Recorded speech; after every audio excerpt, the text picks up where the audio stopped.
नमस्कार दर्शक बंधु। हर किसी को हर समय ऐसी पवित्र कथा सुनने का अवसर नहीं मिलता। यदि ये दिव्य प्रसंग इस समय आपके सामने आया है तो ये मात्र संयोग नहीं बल्कि भगवान विष्णु की विशेष कृपा का संकेत है।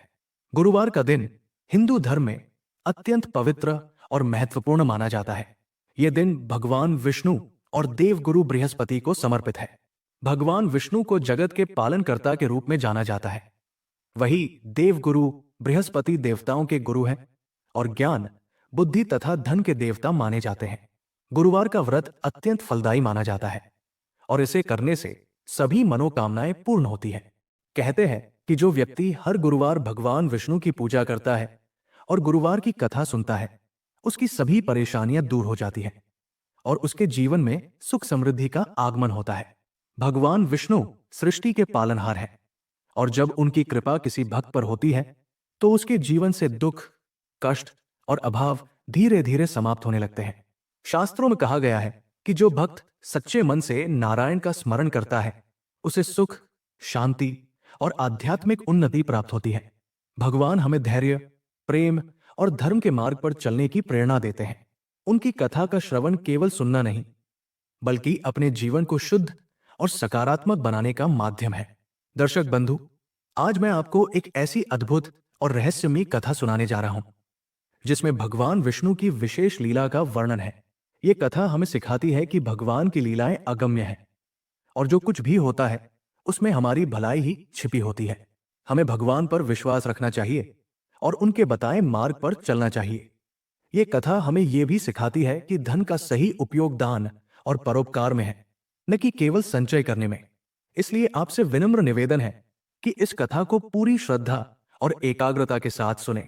यदि यह प्रसंग आपको अच्छा लगे तो इसे दूसरों तक भी अवश्य पहुंचाएं और कमेंट में जय श्री हरि विष्णु लिखकर अपनी भक्ति व्यक्त करें। प्राचीन काल की बात है। भारतवर्ष में एक प्रतापी और दानी राजा राज्य करता था। उसका नाम था महाराज वीरसेन। उनका राज्य अत्यंत समृद्ध और वैभवशाली था। चारों ओर उनकी कीर्ति का डंका बजता था। वो प्रतिदिन गरीबों और ब्राह्मणों की सहायता करते थे। नित्य मंदिर जाकर भगवान विष्णु की पूजा करते और उनका ध्यान करते। उनकी कीर्ति दूर दूर तक फैली हुई थी। उनके राज्य में कभी अकाल नहीं पड़ता था। प्रजा सुखी और संतुष्ट थी। राजा के दरबार में विद्वान, कवि, कलाकार सभी का सम्मान था। राजा वीरसेन न्यायप्रिय और दयालु थे। वे प्रजा की हर समस्या को सुनते और उसका समाधान करते थे। राजा वीरसेन के राज्य की राजधानी अत्यंत सुंदर थी। वहां ऊंचे ऊंचे महल, सुंदर बाग बगीचे, विशाल बाजार और भव्य मंदिर थे।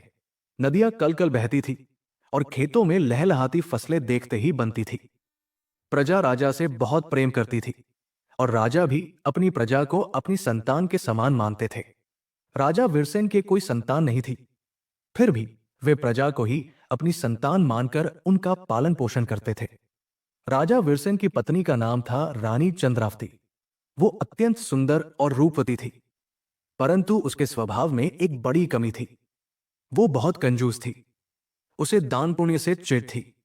वो सोचती कि ये सारा धन मेरे राजा ने इतनी मेहनत से कमाया है और ये इसे यूं ही बांटते रहते हैं। एक दिन ऐसा आएगा कि हमारे पास कुछ नहीं बचेगा। रानी चंद्रावती के मन में ये चिंता हमेशा बनी रहती थी। वो राजा से प्रतिदिन इस बारे में झगड़ा करती। राजा वीरसेन रानी चंद्रावती को समझाते, हे रानी, धर्म के मार्ग पर चलने से कभी हानि नहीं होती। जो देता है वही पाता है। ये संसार चल ही इसी प्रकार रहा है। वृक्ष हवा देता है, फल देता है, छाया देता है और बदले में कुछ नहीं मांगता। नदियां जल देती है बिना कुछ लिए। हमें भी दान और परोपकार करना चाहिए। भगवान विष्णु की कृपा से हमारा धन कभी समाप्त नहीं होगा।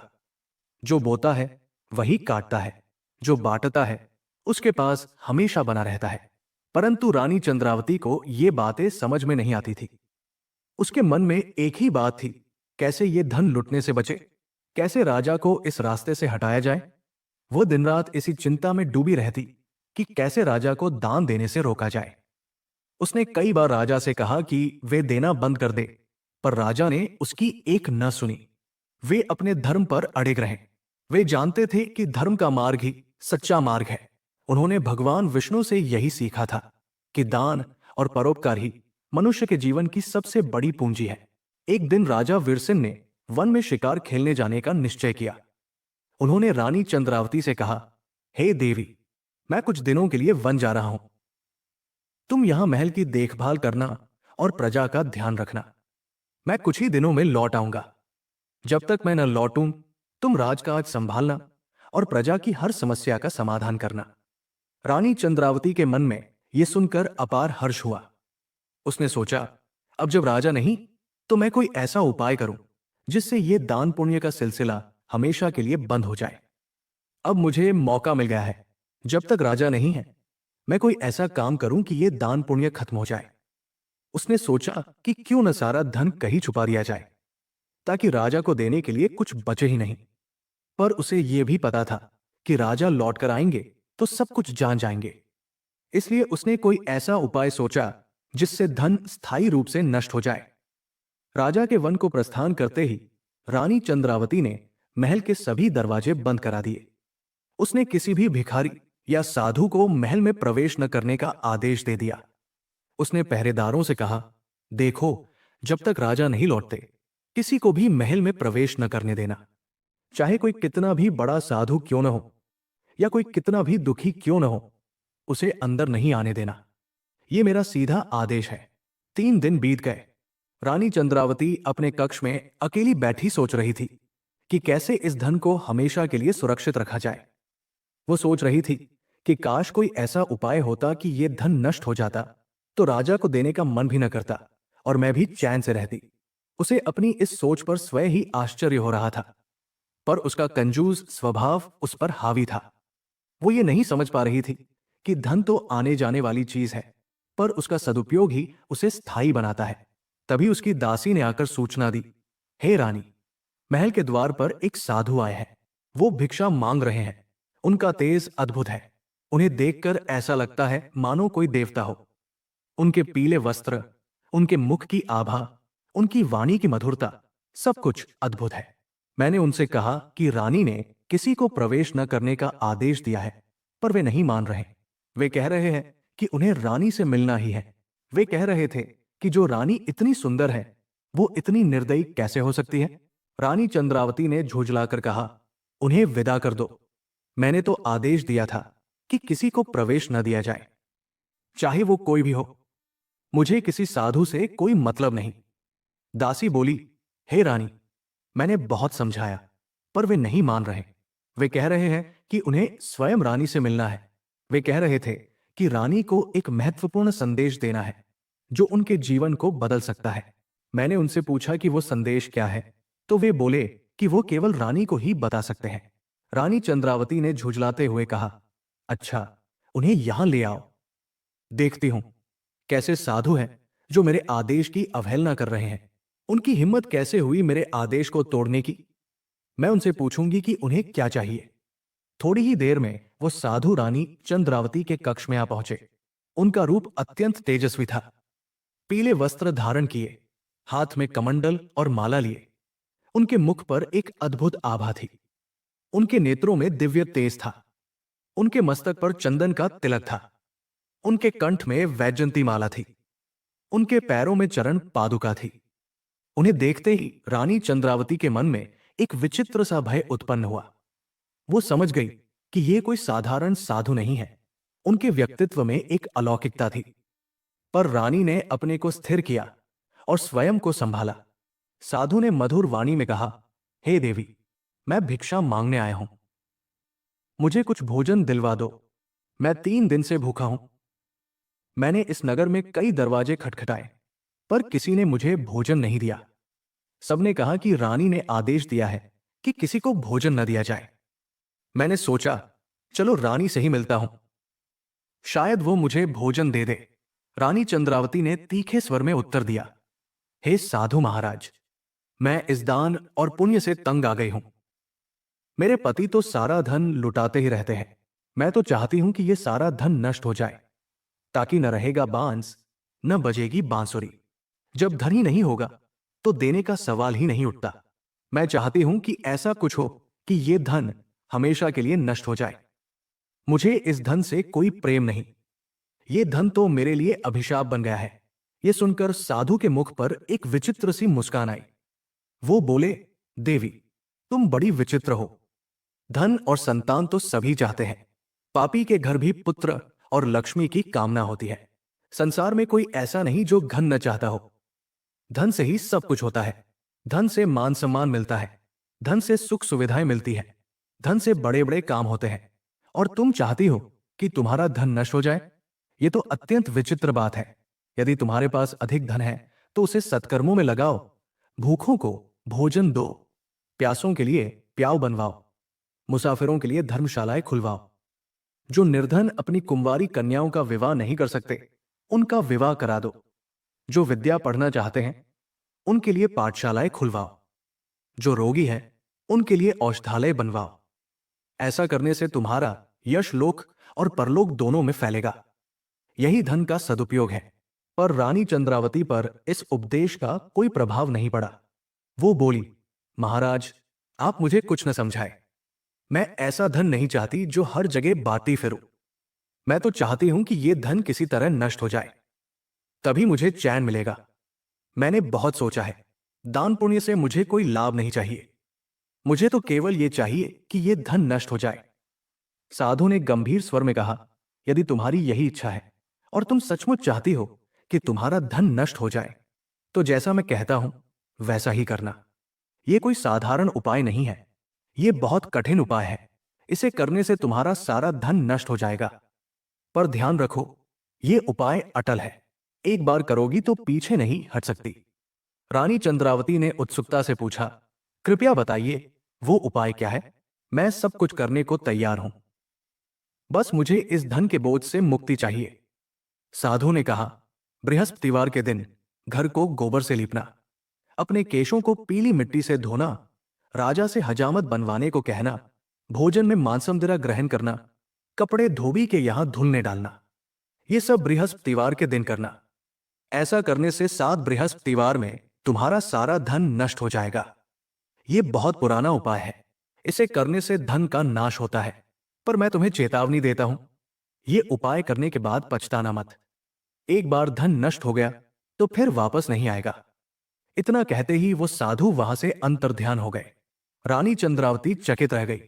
वो सोचने लगी कि ये साधु कोई साधारण नहीं, कोई देवता थे। उनका अंतर्ध्यान होना ही इस बात का प्रमाण था। उसके मन में हर्ष हुआ कि उसकी मनोकामना पूरी होने वाली है। उसे लगा कि अब वो इस धन के बोझ से मुक्त हो जाएगी। अब राजा को देने के लिए कुछ नहीं बचेगा और वो चैन से रहेगी। अगले दिन से ही रानी चंद्रावती ने साधु के बताए अनुसार कार्य करना शुरू कर दिया। उसने बृहस्पतिवार के दिन घर को गोबर से लीपा, अपने केश पीली मिट्टी से धोए, राजा को संदेश भेजा कि वे हजामत बनवाएं। पर राजा ने यह सब नहीं माना। वे समझ गए कि रानी कोई गलत काम कर रही है। उन्होंने वापस संदेश भेजा, हे रानी, तुम ऐसा मत करो, यह सब अशुभ है। तुम किसी के बहकावे में ना आओ। पर रानी ने उनकी एक न सुनी। उसने कपड़े धोबी के यहां धुलने डाल दिए और भोजन में मांसमदिरा ग्रहण किया। रानी सोच रही थी कि अब उसकी इच्छा पूरी होगी। अब वो इस धन के बोझ से मुक्त हो जाएगी।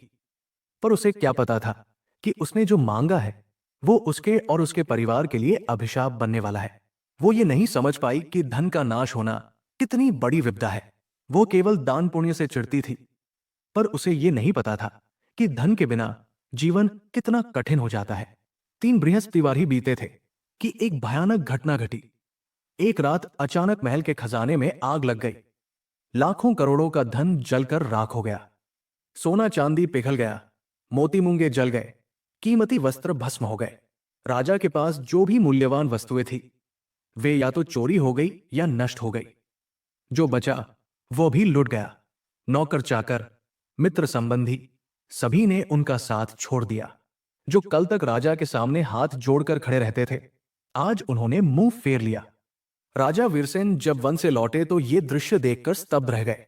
उन्होंने रानी चंद्रावती से पूछा, हे देवी, ये क्या हो गया? इतना बड़ा राज्य, इतना धन, सब कैसे नष्ट हो गया? क्या हुआ? मुझे तो कुछ समझ नहीं आ रहा। किसने ये सब किया? क्यों किया? मैंने तो कभी किसी का बुरा नहीं किया। मैंने तो सदा धर्म का मार्ग अपनाया, फिर ये सब क्यों हुआ? रानी चंद्रावती ने डरते डरते साधु वाली सारी बात राजा को बता दी। उसने बताया कि कैसे एक साधु आया, कैसे उसने ये उपाय बताया और कैसे उसने वैसा ही किया। उसने ये भी बताया कि साधु ने कहा था कि 7 बृहस्पतिवार में धन नष्ट होगा, पर 3 में ही ऐसा हो गया। राजा ने सिर पीट लिया। वो बोले, हे मूर्ख रानी, तुमने तो हमारा सर्वनाश कर दिया। वो साधु कोई साधारण नहीं, देवगुरु बृहस्पति या स्वयं भगवान विष्णु ही रहे होंगे, जिन्होंने तुम्हारी परीक्षा ली। तुम परीक्षा में असफल रही और ये दशा हुई। तुमने धन के प्रति मोह छोड़ा, पर सही मार्ग नहीं अपनाया। तुमने धन को दान नहीं दिया, बल्कि नष्ट करने की इच्छा की। यही तुम्हारी सबसे बड़ी भूल थी। रानी चंद्रावती पछताने लगी, पर अब पछताने से क्या होता था? जो हो गया सो हो गया। अब उनके पास कुछ नहीं बचा था। राजा ने कहा, हे रानी, अब हमारे पास कुछ नहीं है, न धन, न वैभव, न नौकर चाकर। हमें अब इसी का सामना करना होगा। भगवान की इच्छा के आगे हम कुछ नहीं कर सकते। अब भोजन के लिए राजा का परिवार तरसने लगा। एक समय ऐसा आया जब राजा के पास अपनी प्रजा की रक्षा के लिए भी धन नहीं बचा। वे स्वयं भूखे रहने लगे। एक दिन राजा वीरसेन ने रानी चंद्रावती से कहा, हे रानी, तुम यही रहो, मैं दूसरे देश जा रहा हूं। यहां के सभी लोग मुझे जानते हैं, मुझे राजा के रूप में जानते हैं, इसलिए मैं यहां कोई छोटा मोटा कार्य नहीं कर सकता। लोग मुझे देखकर पहचान लेंगे और मेरा अपमान करेंगे। जाऊंगा किसी दूसरे नगर में जहां कोई मुझे नहीं जानता। वहां जंगल से लकड़ियां काट कर लाऊंगा और बेचकर गुजर बसर करूंगा। तुम यहां रहो और भगवान से प्रार्थना करो कि वे हम पर कृपा करें। यह कहकर राजा ने अपने पुराने वस्त्र पहने और नगर से बाहर निकल गए। उनकी आंखों में आंसू थे, पर उन्होंने अपने को स्थिर किया। वे सोच रहे थे, भगवान विष्णु की कृपा से ही सब कुछ है। जब उनकी इच्छा, तो उन्होंने ये दशा दी। न जाने इसका क्या रहस्य है। उनके मन में कोई द्वेष नहीं था, न रानी के प्रति, न भगवान के प्रति। वे केवल भगवान की इच्छा को स्वीकार कर रहे थे। राजा के जाने के बाद रानी चंद्रावती और उसकी दासी महल के एक कोने में रहने लगी। अब वे दोनों बारी बारी से काम करती। कभी उन्हें भोजन मिलता, कभी केवल जल पीकर ही रह जाती। कभी कोई राहगीर उन्हें कुछ दे जाता, तो कभी वे भूखी ही सो जाती। रानी को अब अपनी गलती का एहसास होने लगा था। वो सोचती कि काश उसने साधु की बात मान ली होती और दान पुण्य किया होता, तो आज ये दिन नहीं देखना पड़ता। एक समय ऐसा आया जब उन्हें लगातार 7 दिनों तक भोजन नहीं मिला। वे दोनों भूख से व्याकुल हो गई। रानी चंद्रावती की दशा देखकर दासी का कलेजा फटा जाता था। वो रानी से बहुत प्रेम करती थी और उसे इस हालत में देखकर उसे बहुत दुख होता था। वो हर दिन कहीं न कहीं जाकर भोजन मांगने की कोशिश करती, पर कभी कुछ मिल जाता, कभी नहीं मिलता। अब तो वे दोनों इतनी कमजोर हो गई थी कि चलना भी मुश्किल हो गया था। 7वें दिन रानी चंद्रावती ने दासी से कहा, हे दासी, पास ही के नगर में मेरी बड़ी बहन रहती है। वो बड़ी धनवान है, उसके पास बहुत धन दौलत है। वो बड़े महल में रहती है, उसके बहुत से नौकर चाकर है। तू उसके पास जा और कुछ अनाज मांग ला, ताकि कुछ दिन गुजर बसर हो जाए। उसे मेरी याद दिलाना। उसे बताना कि उसकी बहन बहुत दुखी है और 7 दिन से भूखी है। वो जरूर मदद करेगी। दासी ने तुरंत उस नगर की ओर प्रस्थान किया। वो सोच रही थी कि आज तो रानी को भोजन मिलेगा। रानी की बहन तो बहुत धनवान है, वो जरूर ढेर सारा अनाज देगी। उसके मन में आशा की किरण जगी। वो तेजी से चल पड़ी। रास्ता लंबा था, पर वो थकी नहीं। उसके मन में केवल एक ही चिंता थी, रानी को भोजन मिले। जब दासी रानी चंद्रावती की बहन के घर पहुंची, तो देखा कि घर के द्वार बंद है। वो अंदर गई तो देखा कि रानी की बहन एक कमरे में बैठी है। उसके सामने भगवान विष्णु की प्रतिमा है। वो बड़े ध्यान से कुछ सुन रही है। एक साधु उन्हें कथा सुना रहा है। वो साधु बहुत ही तेजस्वी था। उसके मुख से निकलते शब्द अमृत के समान मधुर थे। रानी की बहन पूरी श्रद्धा से उस कथा को सुन रही थी। उसके दोनों हाथ जोड़े हुए थे और आंखें बंद थी। दासी ने धीरे से जाकर रानी की बहन को आवाज दी, हे देवी, मैं आपकी छोटी बहन रानी चंद्रावती की दासी हूं। रानी ने मुझे आपके पास भेजा है। उन्होंने 7 दिन से भोजन नहीं किया है। वे बहुत दुखी है। कृपया कुछ अनाज दे दीजिए। वे आपकी बहुत याद कर रही है।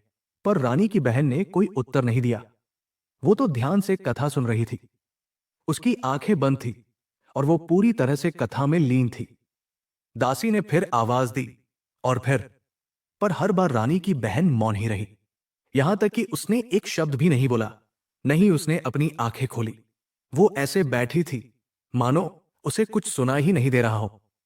दासी ने सोचा शायद उसने सुना नहीं।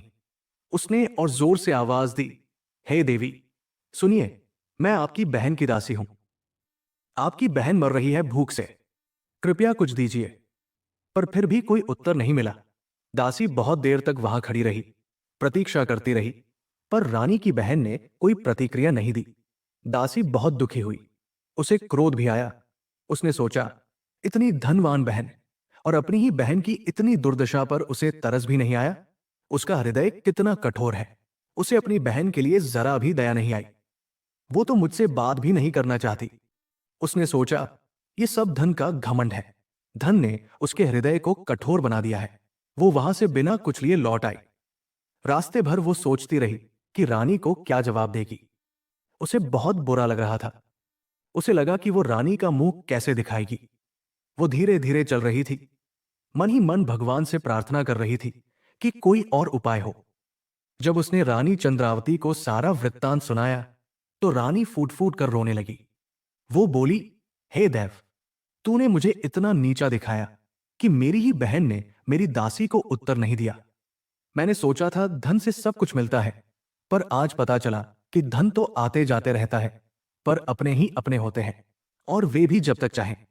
मेरी ही बहन, जिसके साथ मैं बचपन में खेली, जिसके साथ मैंने बड़ी हुई, आज उसने मेरी दासी को भी अनसुना कर दिया। ये कैसा कठोर हृदय है। दोनों दुखी बैठी थी कि तभी दोपहर बीतते बीतते रानी की बहन स्वयं उनके पास आ पहुंची। वो बैलगाड़ी पर सवार थी और उसके साथ बहुत सा अनाज और वस्त्र थे। उसने आते ही अपनी बहन को गले लगा लिया और बोली, हे बहन, मैं तुमसे क्षमा चाहती हूं। आज सुबह तुम्हारी दासी मेरे पास आई थी, पर मैं उस समय बृहस्पतिवार की कथा सुन रही थी। जब तक कथा चलती है तब तक न तो उठते हैं, न बोलते हैं, न किसी से बात करते हैं। यही व्रत का नियम है। इसीलिए मैं उससे नहीं बोली। मैं तुम्हारी दासी को देख सकती थी, सुन सकती थी, पर मैं बोल नहीं सकती थी। यह व्रत का पालन है। कहो, तुम्हें क्या आवश्यकता थी? रानी चंद्रावती ने अपनी बहन को सारी विपदा सुनाई। उसने बताया कि कैसे उनके पास अन्न का एक दाना भी नहीं है और 7 दिन से वे भूखी है। उसने बताया कि कैसे उसने साधु के बहकावे में आकर वो काम किया जिससे उनका सारा धन नष्ट हो गया। उसने बताया कि कैसे राजा को परदेश जाना पड़ा। उसने बताया कि कैसे वे अब इस हालत में हैं। रानी की बहन ने कहा, हे बहन, ये सब तुम्हारे उस पाप का फल है जो तुमने भगवान विष्णु और देवगुरु बृहस्पति का अपमान किया। तुमने धन को दान नहीं दिया, उल्टे उसे नष्ट करने की इच्छा की। तुमने भगवान की परीक्षा लेनी चाहिए, पर अब कोई चिंता नहीं। देखो, शायद तुम्हारे घर में ही कहीं अनाज छिपा हो। कभी कभी भगवान अपने भक्तों की परीक्षा लेते हैं और अंत में उनकी सहायता करते हैं। तुम एक बार अपने घर को अच्छी तरह से देख लो। रानी चंद्रावती हंसी। बहन, तुम क्या कह रही हो? हमने तो घर का कण कण छान मारा है, हर बर्तन देख लिया है, एक दाना भी नहीं है। हमारे पास कुछ नहीं बचा, सब नष्ट हो गया। पर बहन के आग्रह पर रानी ने दासी से कहा, जाओ, एक बार फिर से सारे बर्तन देख लो, शायद कहीं कुछ हो सकता है हमसे कोई बर्तन छूट गया हो। दासी ने जाकर देखा। उसने एक एक बर्तन उठाया, पर सब खाली थे। वो लौटने ही वाली थी कि उसकी नजर एक पुराने घड़े पर पड़ी जो कोने में पड़ा था, धूल से ढका हुआ। वो घड़ा उसने कभी नहीं देखा था। वो सोचने लगी, ये घड़ा कहां से आया? कल तक तो यहां नहीं था। उसने उसे उठाया। वो काफी भारी था। उसे खोलकर देखा तो वो चकित रह गई। घड़ा अनाज से भरा हुआ था, गेहूं, चावल, दालें, सब कुछ। दासी खुशी से झूम उठी। वो दौड़ी दौड़ी रानी के पास आई और बोली, हे रानी, देखिए, ये घड़ा अनाज से भरा है, पर यह तो कल तक यहां नहीं था। मैंने सारे बर्तन देख लिए थे। ये घड़ा कहां से आया? ये कोई चमत्कार है। ये देखकर रानी चंद्रावती भी चकित रह गई। उसने बहन से पूछा, ये कैसा चमत्कार है? ये घड़ा कहां से आया? हमारे पास तो कुछ नहीं था। रानी की बहन ने मुस्कुराते हुए कहा, हे बहन, ये देवगुरु बृहस्पति और भगवान विष्णु की कृपा है। जो सच्चे मन से उनका व्रत करता है, उनकी कथा सुनता है, उनके पास कभी अन्न की कमी नहीं होती। मैं स्वयं हर गुरुवार ये व्रत करती हूं। 16 वर्षों से मैं ये व्रत कर रही हूं। इस व्रत के प्रभाव से ही मेरे घर में कभी धन धान्य की कमी नहीं होती। चाहे कितना भी खर्च कर दूं, फिर भी बना रहता है। यह व्रत का चमत्कार है। दासी ने रानी चंद्रावती से कहा, हे रानी, जब हमें भोजन नहीं मिलता तो हम व्रत ही तो करते हैं। क्यों ना हम भी ये व्रत करें? आपकी बहन से व्रत की विधि पूछ लें। शायद यही हमारे दुखों का अंत हो। रानी चंद्रावती ने अपनी बहन से प्रार्थना की, हे बहन, मुझे भी ये व्रत करना है। कृपया मुझे इसकी विधि बताओ। मैं अब समझ गई कि मैंने बहुत बड़ी गलती की थी। मैं धन के प्रति अंधी हो गई थी। मुझे दान पुण्य से चिढ़ थी। पर अब मैं सब कुछ सुधारना चाहती हूं। कृपया मुझे इस व्रत का मार्ग दिखाओ। बहन ने कहा, सुनो बहन, बृहस्पतिवार के व्रत में चने की दाल और मुनक्का से विष्णु भगवान का केले की जड़ में पूजन करें। दीपक जलाए, व्रत कथा सुने और पीला भोजन ही करें। इससे बृहस्पति देव और भगवान विष्णु प्रसन्न होते हैं। इस व्रत को करने से समस्त इच्छाएं पूर्ण होती है। धन, विद्या, पुत्र तथा मनोवांछित फल की प्राप्ति होती है। परिवार में सुख और शांति रहती है। यह व्रत सभी कष्टों को हर लेता है। बहन ने आगे समझाया, यह व्रत केवल धन पाने के लिए नहीं है। इसका उद्देश्य मनुष्य के हृदय को शुद्ध करना है। इससे मन में दया, दान और परोपकार के भाव आते हैं। जब हृदय शुद्ध होता है तो भगवान की कृपा स्वयं ही मिलती है। यह व्रत हमें सिखाता है कि धन का सही उपयोग क्या है। रानी चंद्रावती और उसकी दासी ने अगले गुरुवार से व्रत आरंभ करने का निश्चय किया। पर उनके पास न तो चने की दाल थी, न मुनक्का, न ही पीले वस्त्र। वे बहुत दुखी हुई। उनके पास पूजन की सामग्री भी नहीं थी। तभी रानी की बहन ने कहा, हे बहन, तुम चिंता मत करो, ये सब मैं तुम्हें दे जाती हूं। तुम आज से ही व्रत आरंभ कर दो। भगवान तुम्हारी सहायता करेंगे। वे कभी अपने भक्तों को निराश नहीं करते। रानी की बहन ने उन्हें चने की दाल, मुनक्का, पीले वस्त्र और पूजन की सारी सामग्री दी और अपने घर चली गई। जाते समय उसने कहा, हे बहन, नियमित रूप से व्रत करो, कथा सुनो, भगवान की कृपा अवश्य होगी। मैं फिर आऊंगी। गुरुवार के दिन प्रातः रानी चंद्रावती और दासी ने स्नान किया। पीले वस्त्र पहने, एक केले का पेड़ था आंगन में, उसकी जड़ में उन्होंने विष्णु भगवान का ध्यान करते हुए पूजन किया। चने की दाल और मुनक्का चढ़ाया, दीपक जलाया। फिर उन्होंने व्रत कथा सुनी। रानी ने बहन से सुनी हुई कथा दासी को सुनाई। पूजन के बाद रानी ने दासी से कहा, हे दासी, अब हम क्या खाएंगे? हमारे पास तो अनाज भी नहीं है। ये व्रत तो हमने कर लिया, पर भोजन कहां से आएगा? दासी ने कहा, हे रानी, वो घड़ा तो अनाज से भरा है, उसी से भोजन बनाइए। ये घड़ा भगवान का चमत्कार है, इसमें कभी अनाज कम नहीं होगा। उन्होंने उसी अनाज से पीला भोजन बनाया, चने की दाल, हल्दी वाली सब्जी, पीले चावल। भोजन करके वे बहुत प्रसन्न हुई। इतने दिनों बाद उन्हें पेट भर भोजन मिला था। उन्होंने भगवान को धन्यवाद दिया। अगले गुरुवार को फिर उन्होंने व्रत किया। अब उन्हें रोटी के लाले नहीं थे। वो घड़ा अनाज से भरा हुआ था, पर उसमें से कभी अनाज कम नहीं होता था। जितना निकालो उतना ही भर जाता था। रानी समझ गई कि ये उस व्रत का प्रभाव है, ये भगवान की कृपा है। धीरे धीरे रानी चंद्रावती के जीवन में परिवर्तन आने लगा। उसके मन से कंजूसी और स्वार्थ की भावना समाप्त हो गई। अब वो नियमित रूप से गुरुवार का व्रत करने लगी। वो समझ गई थी कि धन का सही उपयोग दान और परोपकार में है, उसे जमा करके रखने में नहीं। जो बांटता है उसके पास हमेशा बना रहता है। जो केवल जमा करता है वो एक दिन सब खो देता है। एक दिन रानी ने दासी से कहा, हे दासी, अब मैं समझ गई कि उस साधु ने मुझे जो कड़ी सीख दी थी वो कितनी आवश्यक थी। उन्होंने मेरा अहंकार तोड़ा और मुझे सच्चे धर्म का मार्ग दिखाया। वो साधु कोई और नहीं, स्वयं भगवान विष्णु या देवगुरु बृहस्पति ही थे। उन्होंने मुझे यह सिखाया कि धन का सही उपयोग क्या है। उन्होंने मुझे यह सिखाया कि भगवान की परीक्षा नहीं लेनी चाहिए। उन्होंने मुझे यह सिखाया कि दान पुण्य ही सबसे बड़ा धर्म है। दासी बोली, हे रानी, अब आपको पता चला कि दान पुण्य और व्रतोपवास का कितना महत्व है। आपने तो उस दिन साधु महाराज का अपमान किया था, पर उन्होंने फिर भी आप पर कृपा की। वे तो आपका भला ही चाहते थे। रानी ने कहा, हां, अब मैं समझ गई। वे मुझे सही रास्ता दिखाना चाहते थे, पर मैं अपने अहंकार में अंधी हो गई थी। अब मैं हर गुरुवार ये व्रत करूंगी और कभी किसी का अपमान नहीं करूंगी। इधर राजा वीरसेन प्रदेश में जंगल से लकड़ियां काटकर बेचते थे और किसी तरह अपना जीवन यापन कर रहे थे। वे एक छोटी सी झोपड़ी में रहते थे। प्रतिदिन सुबह उठकर वे जंगल जाते, लकड़ियां काटते, उन्हें बाजार में बेचते और जो कुछ मिलता उससे अपना गुजर बसर करते। वे प्रतिदिन भगवान विष्णु से प्रार्थना करते, हे प्रभु, आपकी इच्छा के बिना तो पत्ता भी नहीं हिलता। आपने ये दशा दी है, आप ही पार लगाएंगे। मैं आपकी इच्छा का विरोध नहीं करता। आप जो चाहते हैं वही सही है। एक दिन वे जंगल में लकड़ियां काट रहे थे। दोपहर का समय था, तेज धूप थी। वे बहुत थक गए थे। उन्होंने सोचा, थोड़ा आराम कर लूं।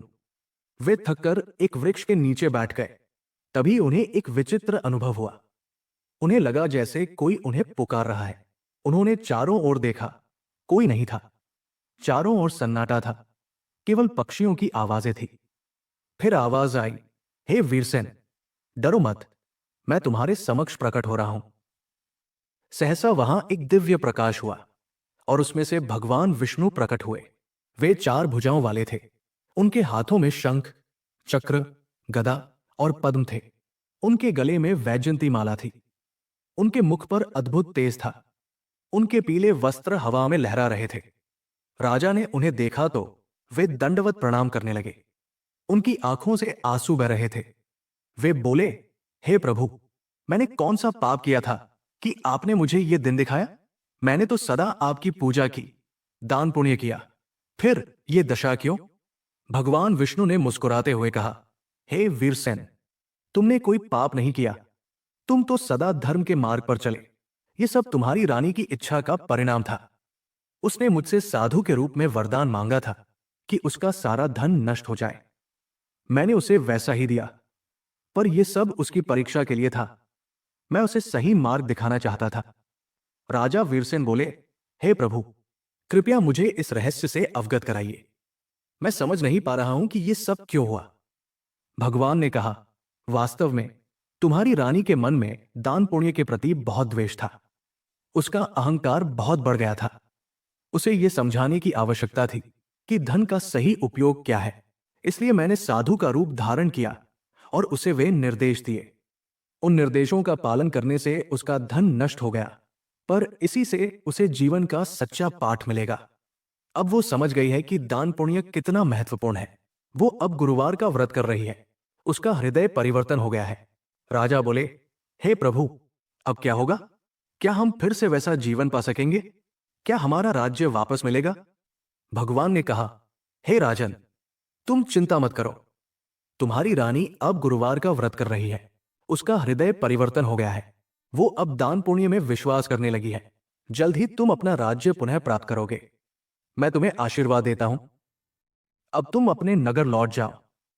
तुम्हारी रानी तुम्हारी प्रतीक्षा कर रही है। इतना कहकर भगवान अंतर्ध्यान हो गए। राजा वीरसेन बहुत देर तक उस स्थान पर बैठे रहे, भगवान के दर्शन का सुख लेते रहे। फिर उन्होंने अपने नगर लौटने का निश्चय किया।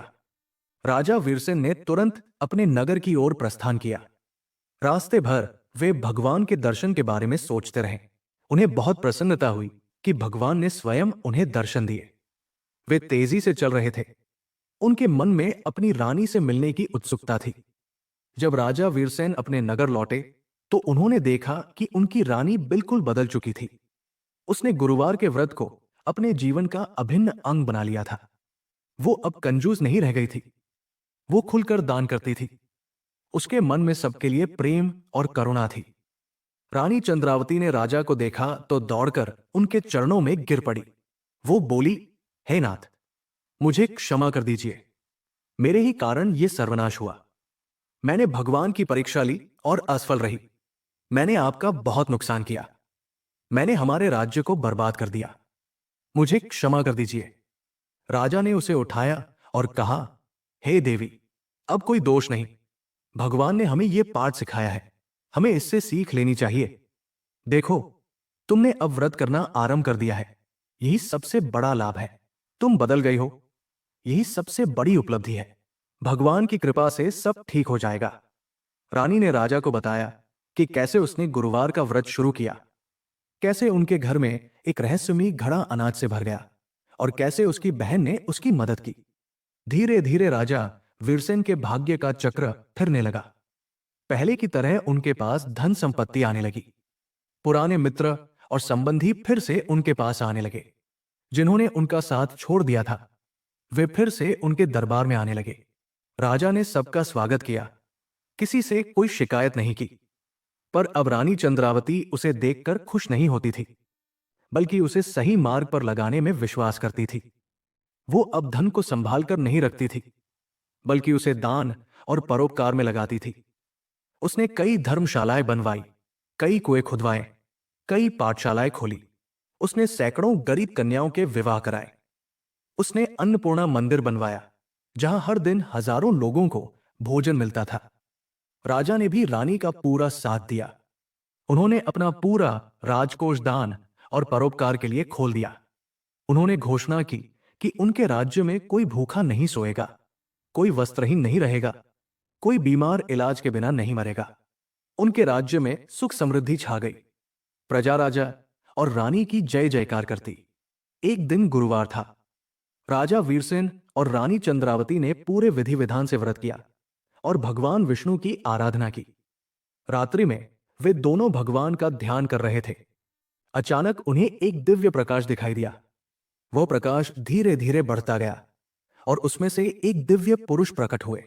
वे 4 भुजाओं वाले, पीतांबर धारण किए, शंख चक्रगदा पद्म धारण किए हुए थे। उनके मुख पर अद्भुत तेज था। उनके चारों ओर दिव्य ज्योति थी। राजा और रानी ने उन्हें पहचान लिया। ये स्वयं भगवान विष्णु थे। वे दोनों उनके चरणों में गिर पड़े। भगवान ने उन्हें आशीर्वाद दिया और कहा, हे वीरसेन, हे चंद्रावती, तुम दोनों ने कठिन परीक्षा दी है। अब मैं तुम्हें इस व्रत का रहस्य बताता हूं। भगवान ने कहा, यह गुरुवार का व्रत मुझे और देवगुरु बृहस्पति को अत्यंत प्रिय है। जो भी मनुष्य श्रद्धा और भक्ति से यह व्रत करता है, उसकी सभी मनोकामनाएं पूर्ण होती है। पर यह व्रत केवल धन पाने के लिए नहीं है। इसका उद्देश्य मनुष्य के हृदय को शुद्ध करना, उसमें दया, दान और परोपकार के गुणों का विकास करना है। जब हृदय शुद्ध होता है तो धन अपने आप आता है और टिका भी रहता है। भगवान ने आगे कहा, हे चंद्रावती, तुमने धन को संचय करके रखना चाहा, इसलिए तुम्हारा धन नष्ट हो गया। जब तुमने व्रत करना आरंभ किया और अपने हृदय को शुद्ध किया तो तुम्हें फिर से धन मिला। यही इस व्रत का रहस्य है। जो देता है वही पाता है, जो बांटता है उसके पास हमेशा बना रहता है, जो केवल लेना चाहता है वो सब खो देता है। भगवान विष्णु ने उन्हें व्रत की पूरी विधि बताई। उन्होंने कहा, इस व्रत को करने के लिए प्रतिदिन गुरुवार को प्रातः उठकर स्नान करें, स्वच्छ वस्त्र धारण करें, विशेषकर पीले वस्त्र। केले के पेड़ की जड़ में मेरी प्रतिमा रखकर पूजन करें। केले का पेड़ अत्यंत पवित्र माना जाता है। चने की दाल, मुनक्का और पीले फूल चढ़ाएं। पीला रंग शुभता का प्रतीक है। घी का दीपक जलाएं। धूप दीप से मेरी आराधना करें। इसके बाद इस कथा को सुने या पढ़े। भगवान ने उद्यापन की विधि भी बताई। जो व्यक्ति 16 गुरुवार का व्रत करता है, उसे 17वें गुरुवार को उद्यापन करना चाहिए। उद्यापन में चने की दाल, गुड़, हल्दी, केले, पपीता और पीला कपड़ा किसी ब्राह्मण को दान करें और उनका आशीर्वाद लें। ब्राह्मणों को भोजन कराएं और उन्हें दक्षिणा दें। ऐसा करने से व्रत का पूर्ण फल मिलता है और मनोकामना पूरी होती है। भगवान ने यह भी बताया, इस व्रत में एक बार ही भोजन करना चाहिए। भोजन पीला और सात्विक होना चाहिए। नमक का प्रयोग न करें। चने की दाल और केले का प्रयोग विशेष रूप से करना चाहिए। भोजन में हल्दी का प्रयोग अवश्य करें, क्योंकि हल्दी पवित्रता का प्रतीक है। मांस मदिरा का पूर्णतया त्याग करें। भगवान विष्णु ने व्रत के कुछ विशेष नियम भी बताए।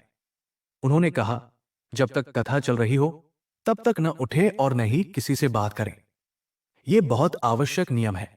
कथा के प्रति पूर्ण समर्पण और एकाग्रता आवश्यक है। इसी से तुम्हारी बहन ने तुम्हारी दासी से बात नहीं की, क्योंकि वो कथा सुन रही थी। यही व्रत का पालन है। भगवान ने आगे कहा, व्रत के दिन झूठ न बोले, क्रोध न करे, किसी की निंदा न करे, मन को शांत और पवित्र रखे, दान पुण्य करे, गरीबों की सहायता करे, जितना हो सके उतना दान करे।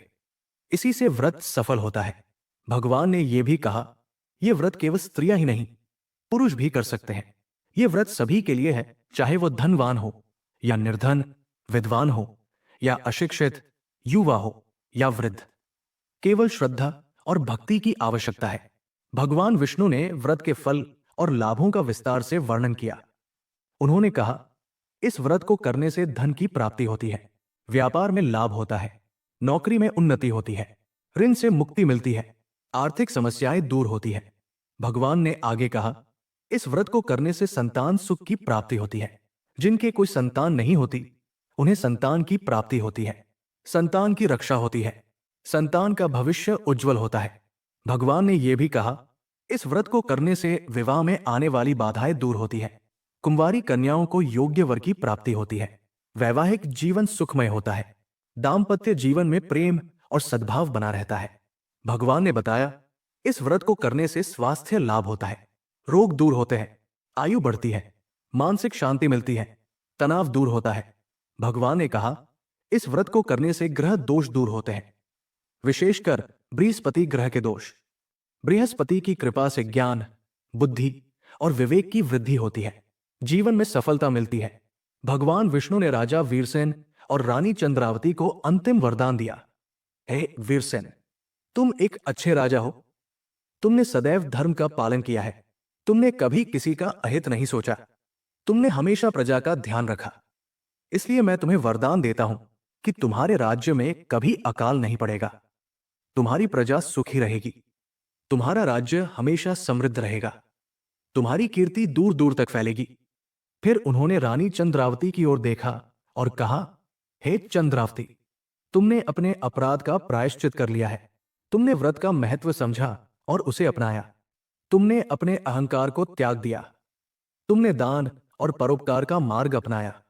इसलिए मैं तुम्हें आशीर्वाद देता हूं कि तुम्हारे मन में सदैव दान और परोपकार की भावना बनी रहेगी। तुम्हारा नाम इतिहास में एक आदर्श रानी के रूप में अंकित होगा, लोग तुम्हें हमेशा याद रखेंगे। इतना कहकर भगवान विष्णु वहां से अंतर्ध्यान हो गए। राजा और रानी उनकी ज्योति में लीन हो गए। उनके नेत्रों से आनंद के आंसू बह रहे थे। उन्हें लगा जैसे उनका जीवन धन्य हो गया। अगले दिन राजा वीरसेन ने नगर में उत्सव घोषित किया। उन्होंने सभी गरीबों को भोजन कराया और वस्त्र दान किए। उन्होंने सभी मंदिरों में विशेष पूजा का आयोजन किया। पूरे नगर को दीपों से सजाया गया। हर तरफ खुशी का माहौल था। रानी चंद्रावती ने स्वयं हजारों कुंवारी कन्याओं का विवाह कराया। उसने बाग बगीचे, कुएं, तालाब, धर्मशालाएं और पाठशालाएं बनवाई। उसने अन्नपूर्णा मंदिर बनवाया, जहां हर दिन हजारों लोगों को भोजन मिलता था।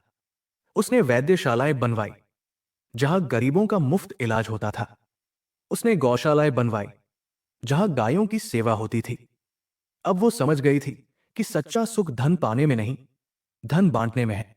जब वो दान करती तो उसे अपार आनंद मिलता। जब वो किसी गरीब का मुंह खिलता देखती तो उसे लगता मानो उसने कोई बड़ा पुण्य किया हो। राजा ने एक आदेश जारी किया कि राज्य के प्रत्येक नगर और गांव में गुरुवार के दिन विशेष पूजा का आयोजन किया जाए और व्रत कथा का आयोजन किया जाए। उन्होंने घोषणा की, जो भी व्यक्ति गुरुवार का व्रत करेगा उसे राज्य की ओर से विशेष सहायता दी जाएगी। राज्य के खजाने से उसे पूजन सामग्री दी जाएगी। धीरे धीरे ये व्रत पूरे राज्य में फैल गया। लोग बड़ी श्रद्धा से ये व्रत करने लगे। उनके जीवन में सुख समृद्धि आने लगी, मनोकामनाएं पूर्ण होने लगी। जो निर्धन थे उनके पास धन आने लगा, जो रोगी थे वे स्वस्थ होने लगे, जिनके कोई संतान नहीं थी उन्हें संतान सुख मिला, जिनके विवाह में बाधा थी उनके विवाह हो गए। राजा ने राज्य के विद्वानों को बुलाकर इस व्रत की महिमा का वर्णन करने को कहा। उन विद्वानों ने बताया कि ये व्रत अग्नि पुराण में वर्णित है। अनुराधा नक्षत्र युक्त गुरुवार से आरंभ करके लगातार 7 गुरुवार तक ये व्रत करने से बृहस्पति ग्रह की हर पीड़ा से मुक्ति मिलती है। उन्होंने ये भी बताया कि गुरुवार के दिन भगवान विष्णु की पूजा करने से और बृहस्पति देव की कृपा से सभी परेशानियां दूर हो जाती हैं। विद्वानों ने बताया कि यह व्रत सभी मनोकामनाओं को पूर्ण करता है। यह व्रत सभी पापों को नष्ट करता है। यह व्रत सभी दुखों को दूर करता है। यह व्रत सभी सुखों को देता है। राजा वीरसेन ने अपने अनुभव से जाना कि इस व्रत के अनेक लाभ हैं। उन्होंने प्रजा को समझाया कि यह व्रत धन, विद्या, पुत्र और मनोवांछित फल की प्राप्ति के लिए अत्यंत फलदायी है। उन्होंने कहा, मैंने स्वयं देखा है कि इस व्रत का कितना प्रभाव है।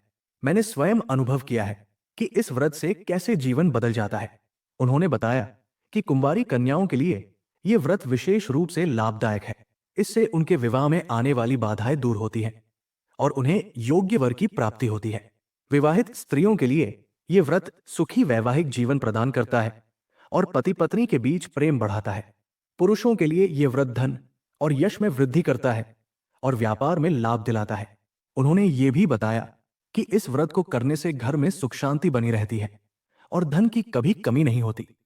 परिवार में एकता रहती है। बच्चे आज्ञाकारी होते हैं। माता पिता का आशीर्वाद मिलता है। रानी चंद्रावती ने अपने जीवन के अंतिम समय तक ये व्रत किया। वो प्रतिदिन सुबह उठकर भगवान विष्णु की पूजा करती। वो स्वयं गरीबों के घर जाकर उनकी सहायता करती। उसने अपना सारा आभूषण दान कर दिया और केवल पीले वस्त्र धारण करने लगी। वो अब पूरी तरह से भगवान में लीन हो गई थी।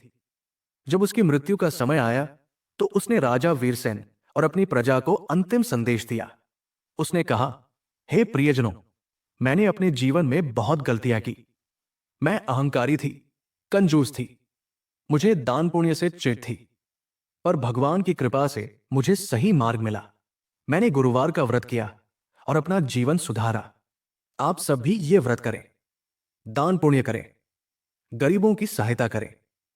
भगवान की कृपा से सब कुछ मिलेगा। इतना कहकर उसने प्राण त्याग दिए। कहते हैं कि उसकी मृत्यु के समय आकाश से पुष्पों की वर्षा हुई और एक दिव्य विमान उसे लेने आया। वो भगवान विष्णु के धाम को गई।